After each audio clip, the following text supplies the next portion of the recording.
Hello and a very warm welcome to the news at 6 on Rajya Sabha television with me, Frank Pereira. Here are this evening's headlines.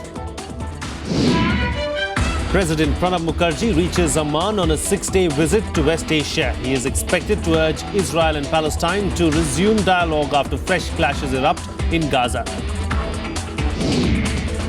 Campaigning for the first phase of polls in Bihar comes to an end. Chief Minister Nitish Kumar and BJP President Amit Shah among the star campaigners on the last day.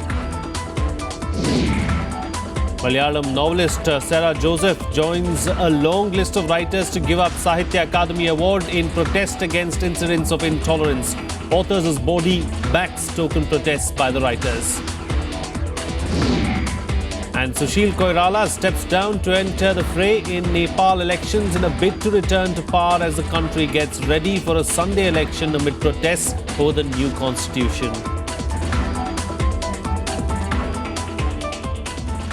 Our top focus on the Bulletin at 6. President Pranab Mukherjee left on a 6-day landmark visit to Israel and Palestine on Saturday. He is the first Indian president to visit these two nations in an effort to make their neighbors reduce tensions. He is expected to push the two countries to resume the stalled dialogue process since September last year.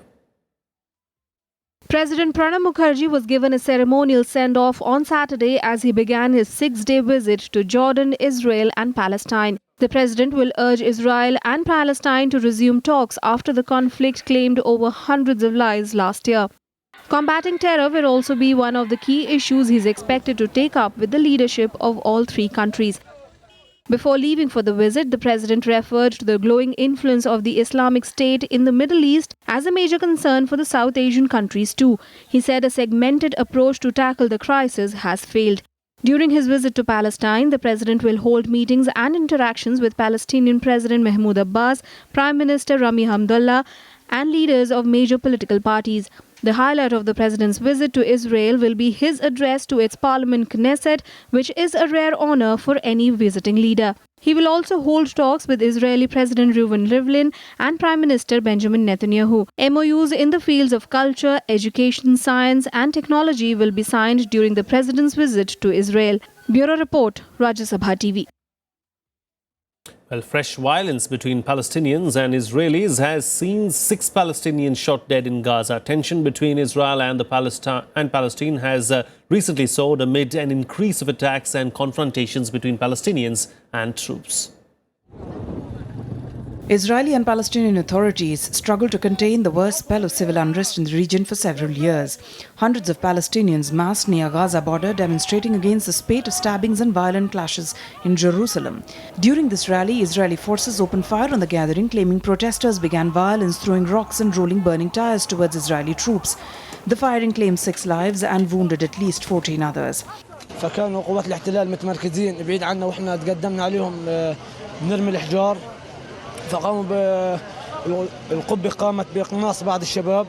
Since last weekend, gun and knife attacks by Palestinians have left 4 Israelis dead and many wounded. At least 3 Palestinians have been killed during clashes with security forces in the West Bank and East Jerusalem. Israeli Prime Minister Benjamin Netanyahu strongly condemned the harming of innocent Arabs and vowed to bring to justice anyone who breaks the law. Israel blames the Palestinian leadership for exploiting the sensitivities around the Al-Aqsa Mosque to incite violence. Israel has boosted security across the country and imposed temporary restrictions on Palestinians wanting to enter the old city of Jerusalem. Palestinian authorities say Israeli police are to blame. האמצעים שפירטתי וגם אחרים שלא פירטתי לא פועלים מיד כפתרון קסם, אבל בהתמדה, בשיטתיות ובנחישות אנחנו נוכיח שהטרור לא משתלם ואנחנו ננצח אותו. We do consider these particular acts of violence that we've seen, the stabbings, and the killings there, particularly in East Jerusalem, as terrorism. But I think I want to go back to the larger point here, which is all the violence needs to stop. And calm does need to be restored. Danger remains with violence spiraling out of control and turning into another Palestinian uprising. Bureau Report, Rajya Sabha TV. Moving on now, the first phase of polling in Bihar will be held on Monday. On the last day of campaigning, leaders of all major political parties were on the campaign trail, making a last-ditch effort to woo voters.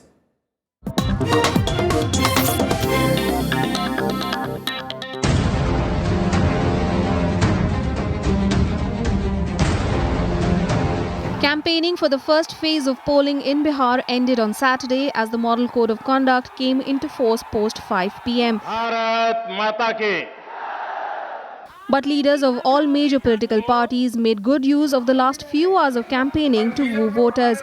Among the big leaders who were out campaigning were Chief Minister Nitish Kumar, Home Minister Rajnath Singh and BJP President Amit Shah. Nitish Kumar held 6 rallies on Saturday, 5 of which were in constituencies that vote on Monday. He held rallies in Lanka, Bhagalpur, Jamui, Nevada, Sheikhpura and Gaya. In Gaya, Nitish was back with his promise of development and thrashing the BJP. Home Minister Rajnath Singh was also on the campaign trail. He campaigned in Nevada and Tarapur, while BJP President Amit Shah addressed a rally in Samastipur. 10 districts go to polls in the first phase on Monday. These include 49 seats in Samastipur, Begusarai, Khagadia, Bhagalpur, Banka, Munger, Lakhisarai, Sheikhpura, Nevada and Jamui. While there is a sense of excitement among voters in these constituencies, there is also anger at the political parties. Security has been tightened in these districts. While paramilitary troops will take care of security at the polling booths, the patrolling and other security measures are being taken care of by the Bihar police.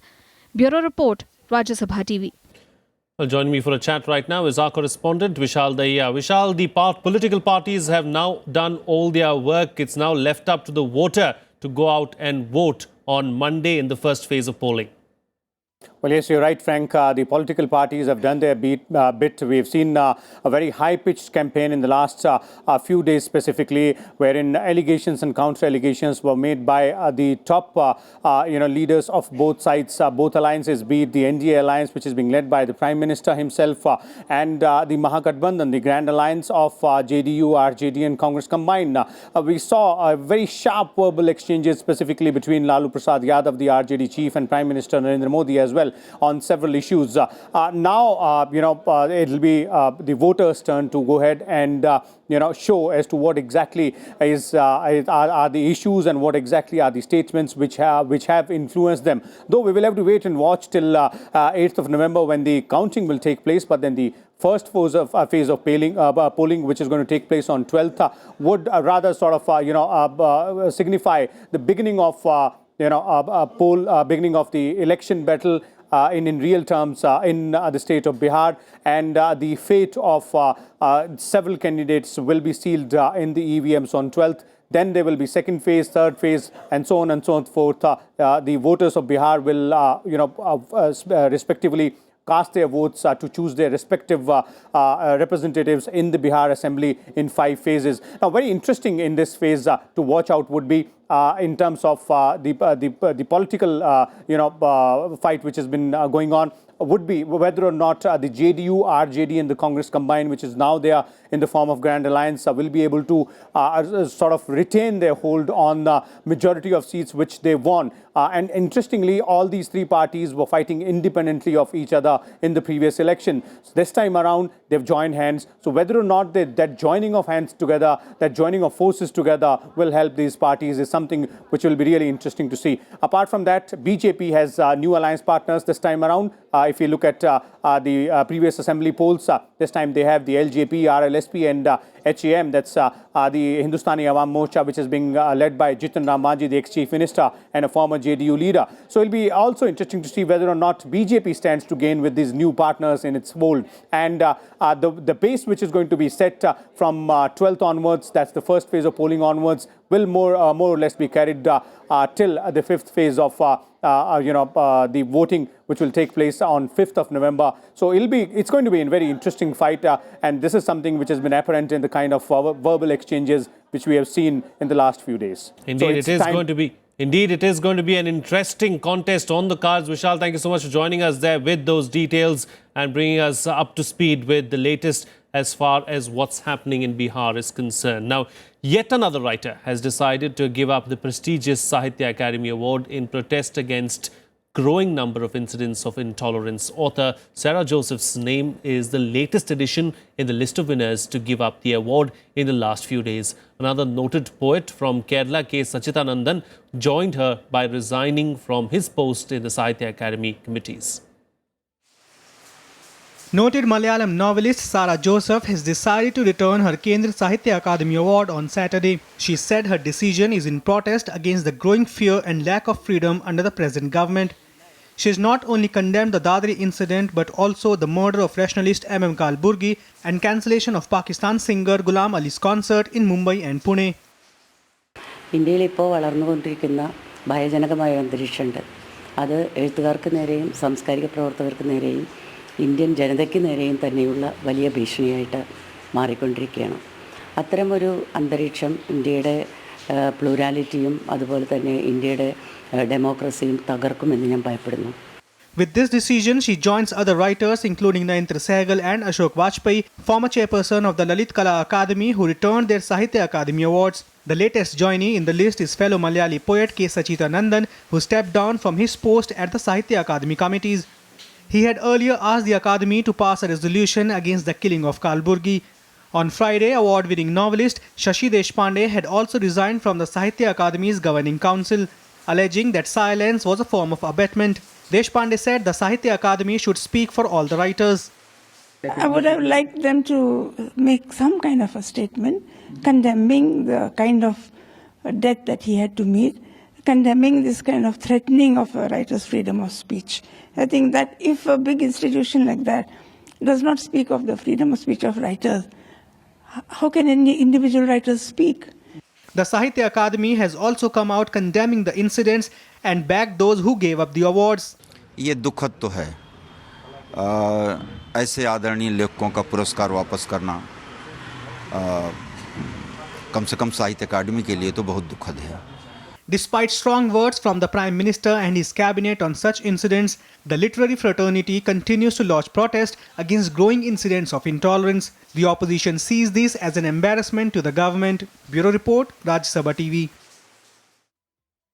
Moving on now, the Sri Lankan Navy has arrested 19 Indian fishermen from Park Strait on charges of poaching in the territorial waters. 2 of the fishermen boats were also seized during the operation. The Sri Lankan Navy said it assisted the Coast Guard in apprehending the 2 fishing boats. With this detention, the Lankan Navy has arrested 54 Indian fishermen from Tamil Nadu over the past month. The arrests have come at a time when the opposition in Sri Lankan Parliament has called on the 2 governments to hold joint naval patrols to prevent fishermen from poaching in each other's waters. Let's now take a look at some other national news in our segment Nationwide. 21 people were arrested in Uttar Pradesh's Mainpuri district for violence on Friday. Several shops and 2 police vehicles were set on fire over rumours on cow slaughter. This comes just days after a Muslim man was murdered over rumours that he had consumed beef. Opposition parties of Telangana called for a shutdown across the state. They demanded implementation of the TRS government's farm loan waiver promise at one go rather than in a phased manner. Several leaders of the Congress, TDP, BJP and the left parties were taken into police custody. One Jawan of the Saurashtra Seema Bal was killed and a police constable injured in an encounter with Maoists in Jharkhand today. The encounter took place near the Bihar border where the Jawans were conducting a special operation. The police has launched a search operation in the region amid security concerns ahead of Bihar assembly polls.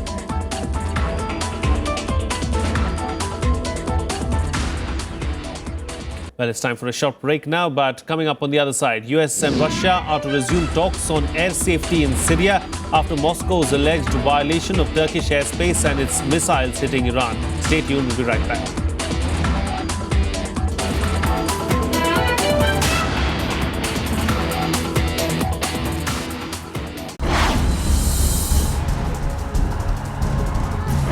The poll juggernaut rolls out in Bihar. Modi's NDA takes on Nitish's Grand Alliance. Who will win this most important election battle since 2014? Watch Verdict 2015, Monday through Saturday on Rajya Sabha television.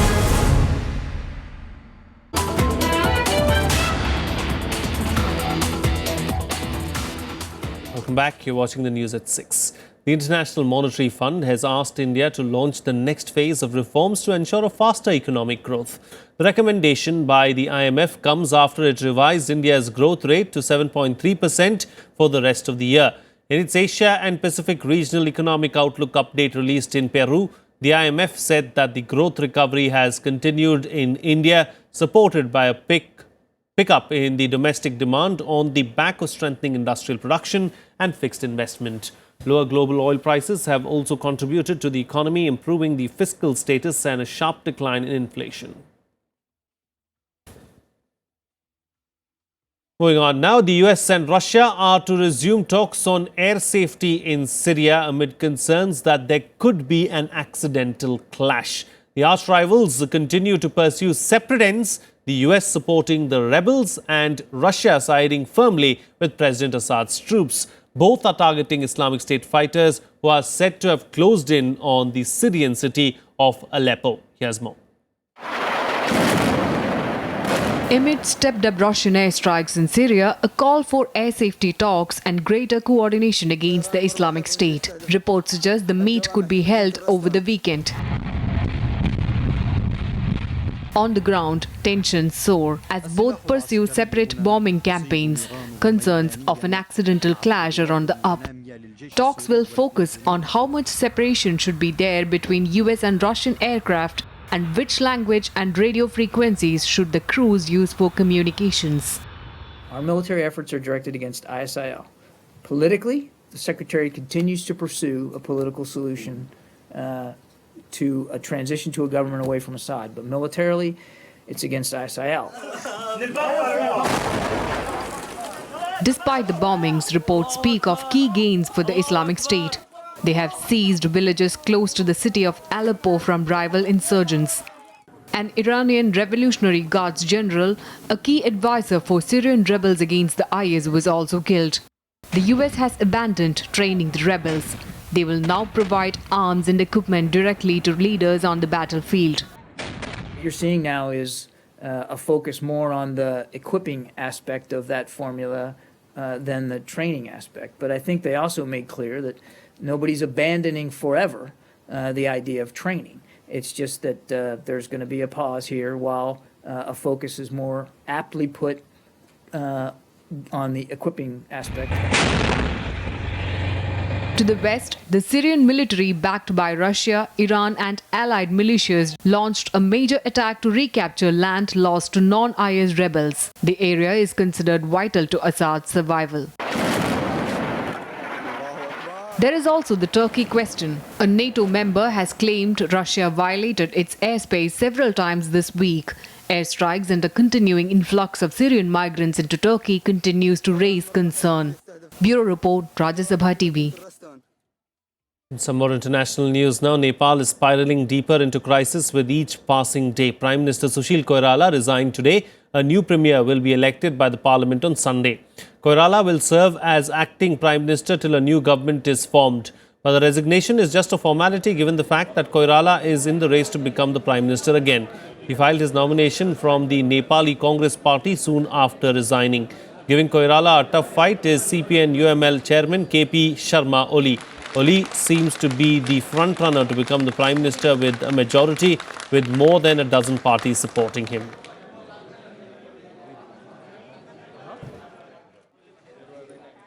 Well, let's now take a look at some more international news in our segment Global Buzz.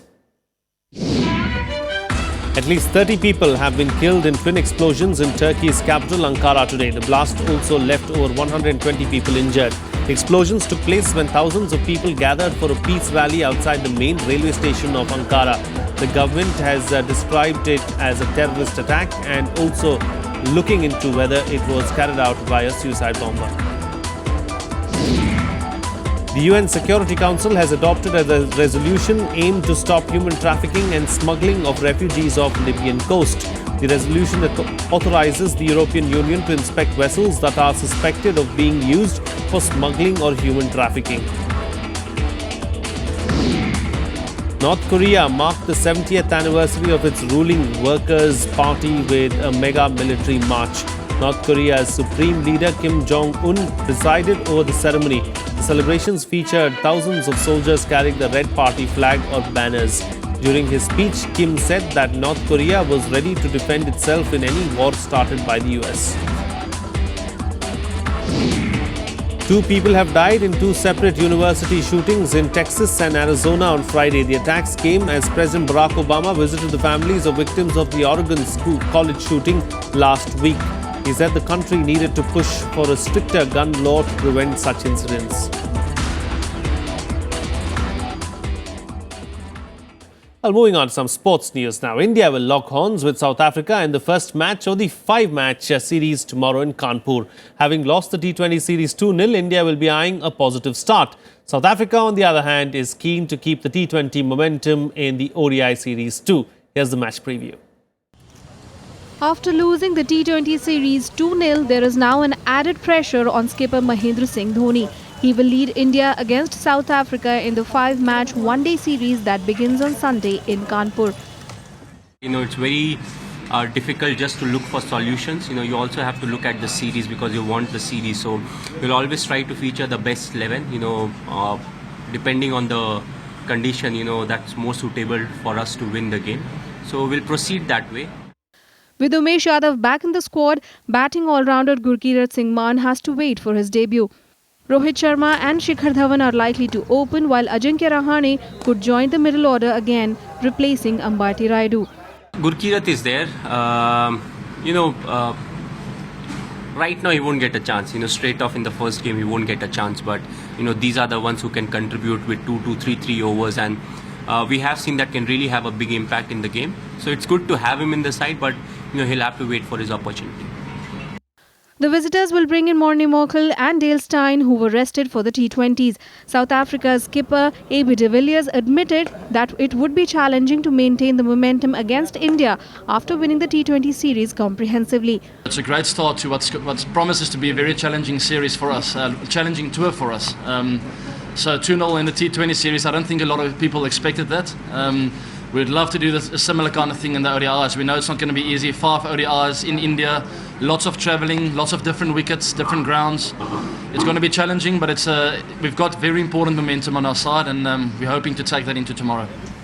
This will be the first meeting between the two sides in ODIs after the World Cup. Shikhar Dhawan's century helped Dhoni's men to win the group match against the Proteas. Bureau Report, Rajya Sabha TV. Here's a roundup of the other sports news in Sports Beat. Rafael Nadal has reached the final of the China Open. He defeated Italy's Fabio Fognini in the semis for the first time after 3 successive losses this year. In Sunday's final, Nadal will play against France's Benoit Paire. Germany's Jurgen Klopp was introduced as the new manager by Liverpool on Friday. He will succeed Brendan Rodgers, who was sacked last Sunday for poor performances. Liverpool is presently in the 10th position in the EPL. Klopp was earlier in charge of Borussia Dortmund and has 2 league rounds under his belt. Spain will challenge for an unprecedented 3rd straight European Championship after securing their place at Euro 2016 with a game to spare. They defeated Luxembourg 4-0 in a home game. However, there were some injury worries for the team after Alvaro Morata was taken off on a stretcher and David Silva was pulled out due to an ankle problem.